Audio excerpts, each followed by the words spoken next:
What's going on, everybody? Matt here with Honor Your Health. I hope everyone is having a great start to their week.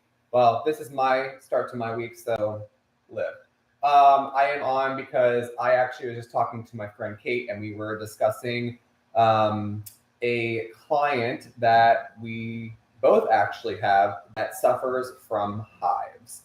And this is where I'm going to tell you I think a lot of things when it comes to food. By the way, if Kate's on, Kate, thanks for the inspo.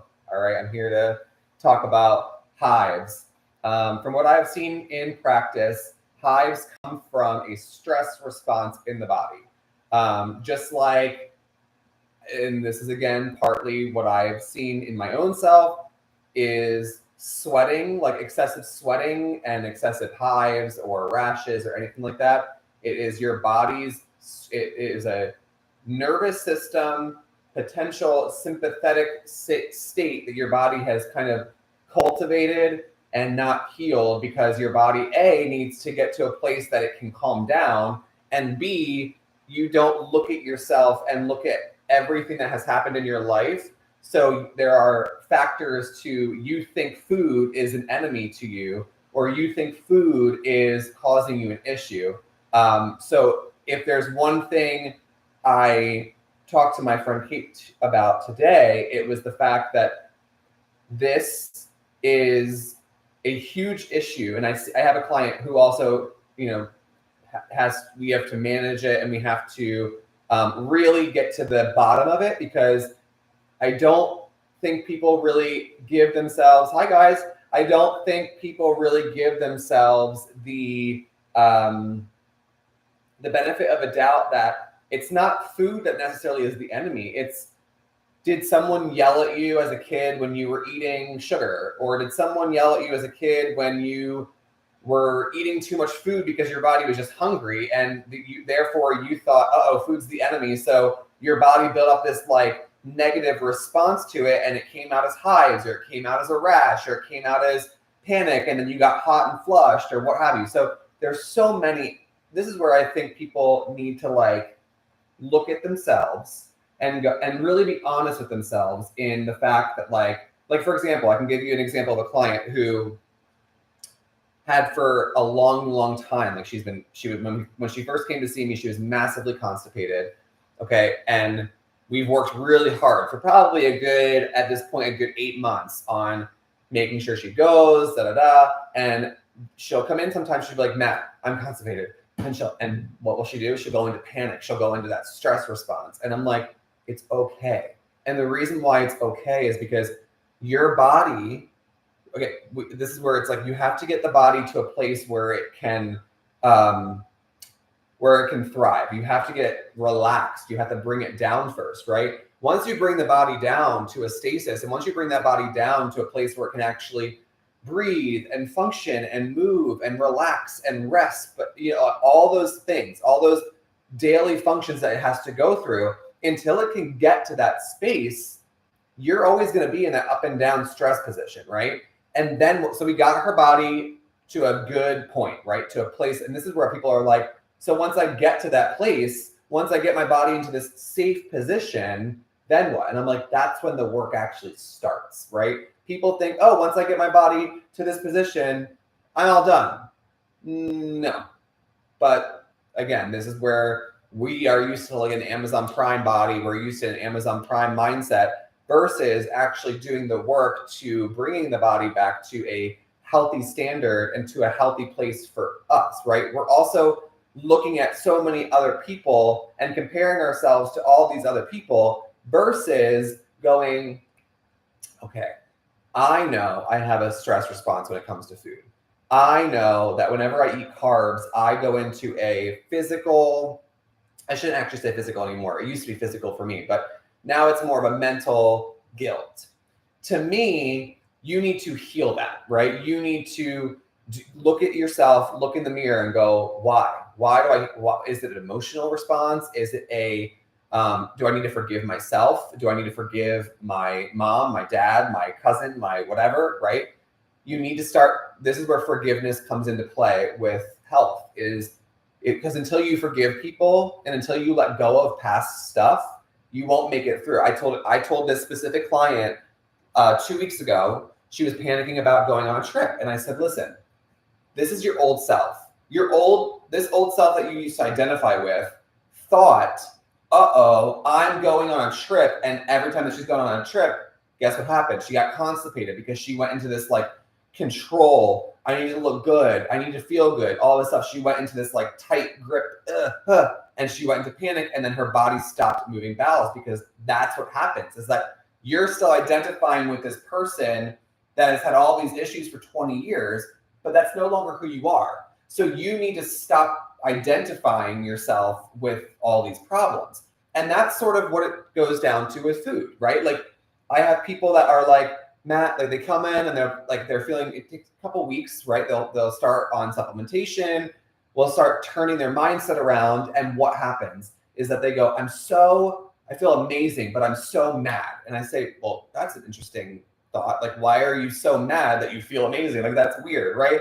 And it's because they realize, oh my gosh, like, I didn't realize just how bad this was, or I didn't realize how much they're trying to kill us, right? Like, I didn't realize that, right? And I say, listen, this is why we take things one step at a time. And this is why this is called baby steps and not like giant steps. Because when you do giant steps, it can get extremely overwhelming. And anybody who's listening, I know there's a couple people out there. Hey guys, Bruno, what's up, man? Kate, Michelle, how's it going, guys? So and to Kate's point, she says, if your body doesn't feel safe, crazy things happen. And that's exactly what I was just about to go into, is if you try, like, let's say you're a new client and you try to go from basically taking no supplements, but you're so high stress, you have stress responses around everything, you eat like junk, and you don't sleep, all these things, right? If I tried to throw the kitchen sink at you, your body's going to go into more stress because it's going to be so overwhelmed. I had a client like that. And honestly, over the past couple of weeks, I've had to sort of pivot in how I approach people. And it actually helped me, right? It helped me really understand, like, okay, just because I'm here 20 years later and I've come to understand the body and continue to understand how the body operates and how people literally go into stress responses around certain things. When I started to understand that, it not only made me a better person, it made me a better practitioner, because I started to go, okay, maybe we need to dial back.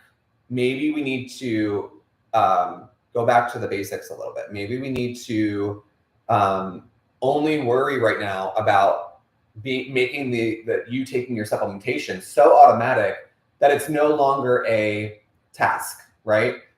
And then we can add into the food, and then we can add into, okay, now what? Next, now beauty products, now what have you. But I think what happens is that so many people try to do so many things all at once, and then it creates more of a stress response. And then we think that it's the food, or we think, what did I do, right? We go into that fear space, and it's like, guys, life happens. And I think the more you start to own yourself, like, people ask me all the time, Matt, what do you do around carbs, or what do you do around eating like starch and things like that? And you know what? It's like, I'm not perfect, right? Like, over Thanksgiving, for example, I indulged and I had some pie. I don't eat pie literally ever, right? And was fine. It was totally fine for like 3 days. I was totally fine. And then on Monday, boom, I was like detoxing like crazy. People would say, oh my gosh, you're sick. Nope, I wasn't sick, because I know sickness is literally the word toxic, and it's just, they've manipulated it so much to make you think that the power is now outside of you, right? I did it. It's me, okay? So I was like, well, I did just eat a quarter of a pie like 2 days ago. And granted, it was a healthier pie, and like my mom made it really healthy for me, and it was great. So I wasn't going to sit there and be like, no, I'm not eating that, because like she made that specifically for me, and I'm not going to be a jerk, right? But again, I paid the consequences. I'm not going to sit here and beat myself up over it and say I'm never going to do that again, or maybe I do say I'm never going to do that again, or I'm only going to do that once a year, or what have you. The point in this is, when you can just start owning the fact that these things cause these problems, that's where the real power comes in, because then you can go, I'm going to do this.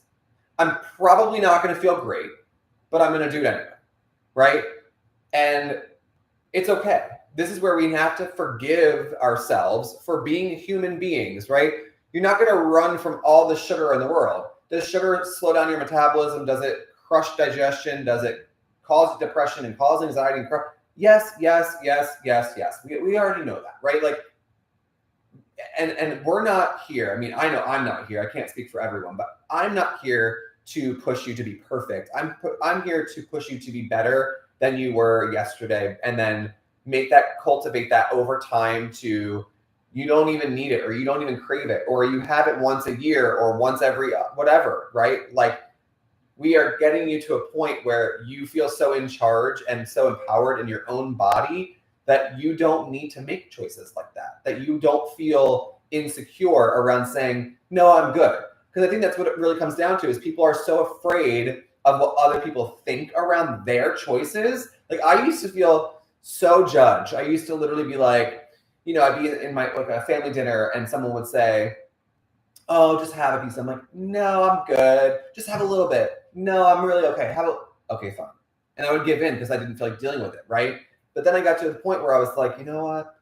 I'm showing up for my clientele. I'm also trying to be an example, set an example for people of like, I get it. I used to do it. Like, I'm not going to sit here and say I'm perfect because I used to do it, right? But that's how I can have compassion for other people when they do mess up. That's how I can have compassion for people when they do go, yeah, I had the cake. It's like, yeah, you will. We're not here to be perfect. We're here to show you, like, I'm here to show you that's what sugar does. I'm here to show you that's what eating the rice did to you. That's what eating whatever. Like, if you're having a stress response around food all the time, if you're breaking out in hives, if you're breaking out in a rash or whatever, yes, sometimes it is a sensitivity, but sometimes it's also a stress response deep in your nervous system or deep in your body that you need to confront.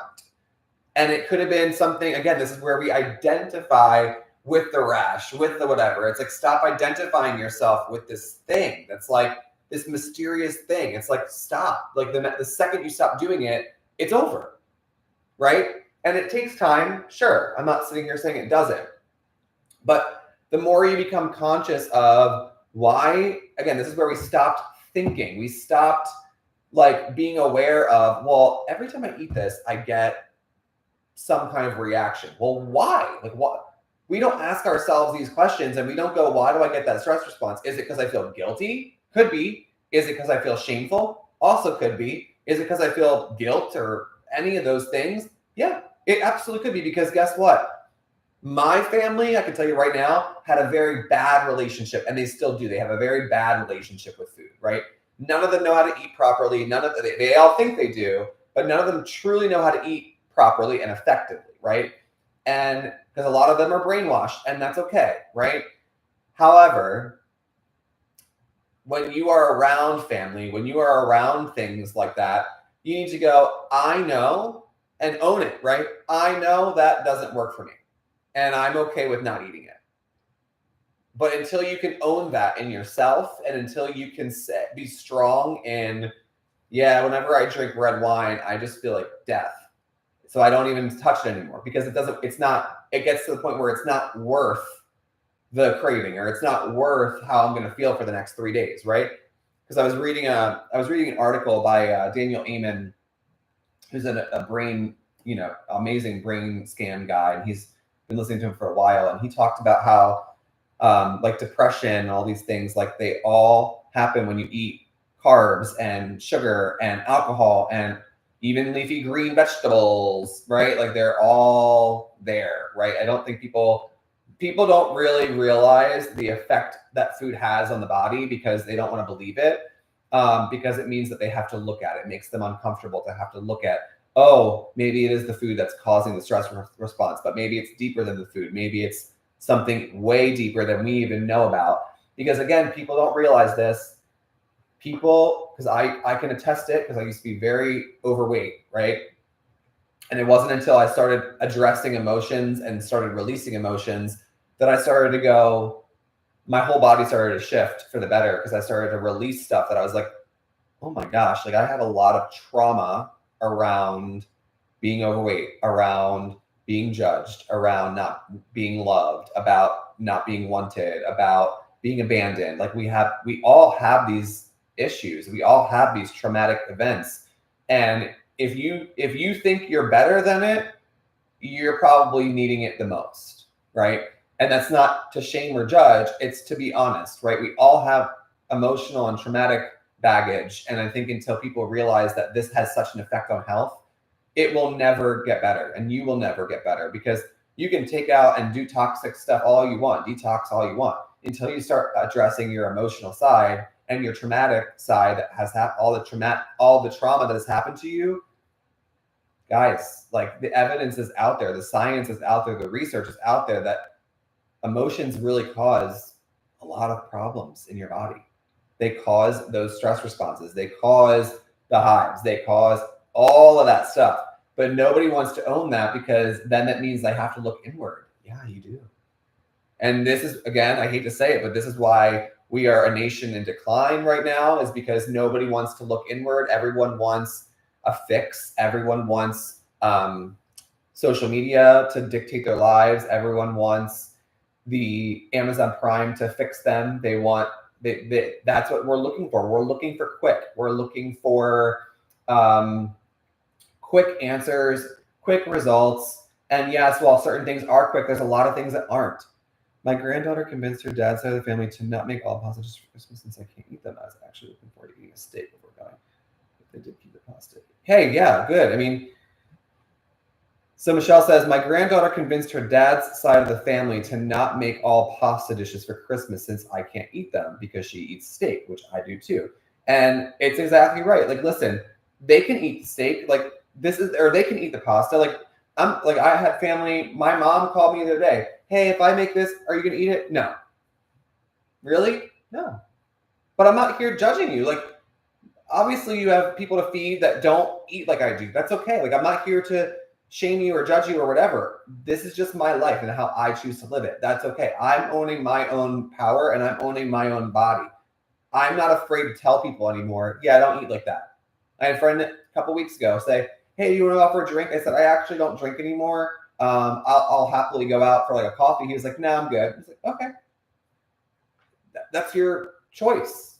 And quite honestly, if you're not going to want a coffee, or if you're not going to want, if you don't want to be around me being stable-minded and having clear mind and clear thought, that is interesting to me, because it makes me go, oh, okay, like you would rather go out for a drink where you need a drink, or you need that inflammation to make you be able to speak, right? You need that liquid courage to be able to actually say how you feel, versus I've done the work, and you all should continue to do the work. And I'm not saying it's always easy, but guess what? On the other side of doing the work, you feel so empowered in your body. You feel so just solid in your foundation of who you are, right? It's not difficult. It's just work. And people don't want to do the work because it's hard to look at yourself in the mirror and go, oh yeah, that causes me stress. Or, oh yeah, whenever I go to this thing, or whenever I'm around this group of people, I get really stressed out because we don't really see eye to eye on a lot of things. It's okay. Just own it. Just own the fact that maybe that person's not for you. This is where, again, it's like people come in and out of your life for specific reasons. And if you can go with the flow, like I have learned, damn Matt, I used to literally be like, nope, I need to keep that person in my life. But I need the money, or I need the friendship, or I need they don't make me feel.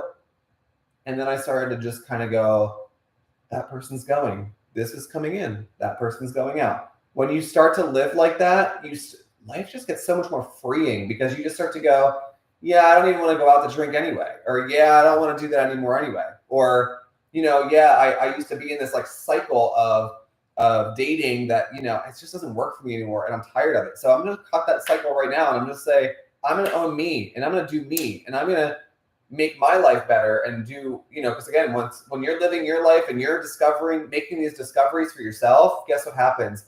You start to literally get so powerful and confident, and your self-esteem rises. But until you can look at yourself and go, yeah, I need to do some work here, it will never happen. You won't get better because people don't realize that, yes, eating well, yes, supplementation, yes, water, yes, sleep, all these things, but you have to start looking at yourself in the mirror and going, why am I not making progress? Or why is the needle not moving? A lot of times it's because there's something that you're not looking at, or it's something that you are overlooking because you're afraid of confronting it.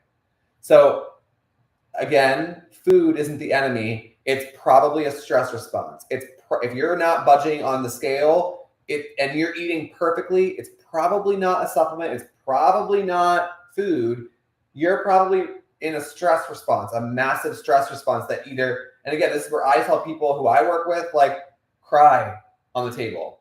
Like, you're in a safe place to cry and to let it out.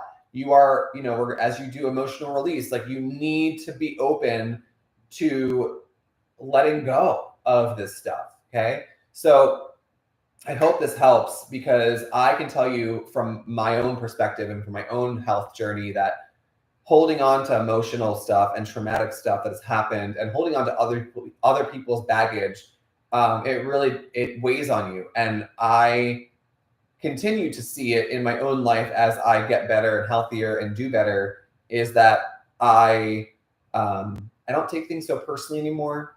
I'm a lot calmer in my life because I realize, like, I'm just here to provide for people. I'm here to make the world better. I'm here to, I want people to get healthier. I want people to realize they have their own power to get healthier. That I want them to come see me and then not need me in a year.